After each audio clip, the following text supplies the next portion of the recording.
you don't necessarily equate stillness, this inner stillness, with needing to sit still. In the English language, still can mean motionless, but it can also mean absence of noise. So it does it. At first, perhaps, yes, you practice, or you might do some meditation. Every meditation practice, if it works for you, is designed to help you realize the dimension of being that's always already there within you. It's always already there. So what we are talking about, pointing to, realizing here, is this realization of being, which is sometimes expressed as the pure I am. When you realize who or what are you, when you don't remember your past at all, you don't give it any attention. You don't give it any attention, and you don't give the future any attention. Let's just imagine there's only this moment. I'm saying let's just imagine because there is only this moment, but let's say put aside. Let's say there's only this moment. And in this moment, you do not need to remember your personal history. In this moment, you do not need to remember what might come in the so-called future. In this present moment, let's say you let go of your memory of past or expectation of fear of future, any thought, in other words. Because past and future are experienced as thought forms. Let go of the thought forms. Now, stillness arises, presence arises. Now, an interesting question one could ask, who or what are you now? Without reference to the historical person. What does it feel like to be you in this moment without reference to the historical person? Very hard to put that into words, but that's you, that's the I. There is something there, but you can't talk about it.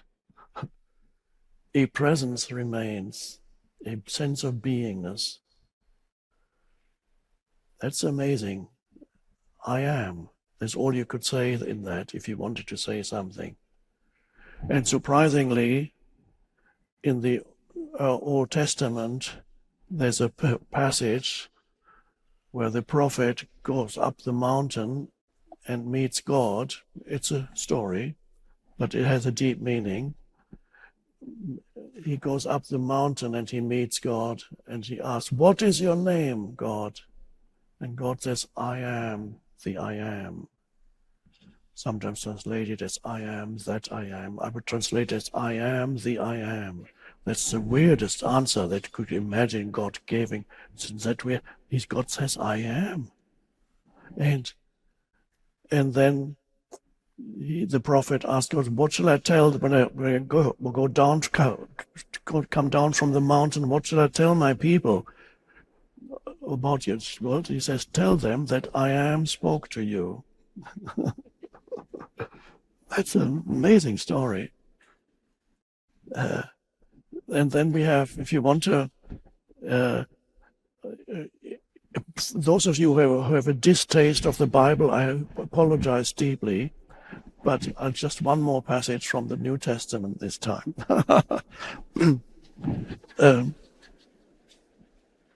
Jesus said, "Before Abraham was, I am." So what does that mean? Does this mean I have existed for longer than Abraham? No. It points to his essential reality as the timeless being. I am. He didn't say before Abraham was, I already existed. That would be past. Before Abraham was, I am. It is the I am that is the essence of every being. It is not only the essence of every being, it's the essence of the universe itself. It is ultimately that sense, the deep sense of I am is your connection to the ultimate source of all life, which I prefer not to name, but it has 3 letters. It's your connection to that, which ultimately it is the unconditioned consciousness, which is a light that emanates from the source into this world, in the same way that the sun emanates light into this world. The transcendent source of all life, this emanates the light of consciousness into this world. So your connectedness to the source, the 3-letter source, is this deep realization that you are, I am. Timeless consciousness, which is not a byproduct of the chemical soup of the brain. It is not the byproduct of the physical brain, although undoubtedly there is a correlation, a connection between consciousness and the form that consciousness takes when it moves through the brain. Mainstream science mostly still believes that, well, it has no idea what consciousness is. It doesn't even want to go there. Science even doesn't know what a thought is. Nobody knows what a thought is, because a thought does not exist in the realm of physicality. No scientist has ever found a thought in the brain by cutting up the brain with a microscope. Yes, there are neurons, transmitters, nerve cells, billions of them. There is a connection. But in the same way, if you turn on the radio and it happens to be playing the 9th Symphony of Beethoven, it's beautiful, beautiful. And then something goes wrong in the radio, and suddenly the sound is no longer beautiful. Eventually it stops completely. So the radio was necessary for the perception of this beautiful music, but it came from a transcendent source. It did not originate there. In the same way that consciousness does not originate. One day science will realize that. There are already some non-mainstream scientists and others who realize that, but you can realize that experientially, one could say. You know, people like Rupert Sheldrake and others have done interesting work in that. So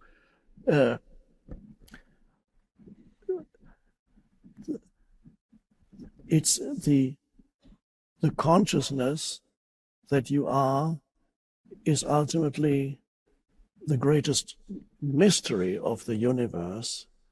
The universe is the vastness of the universe, the macrocosm is unbelievable. It's a huge mystery. Does it ever end?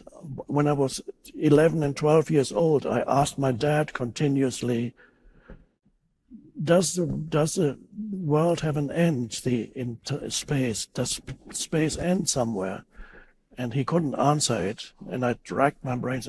If it ends somewhere, what's beyond that? Because it hasn't ended, there must be something beyond the end.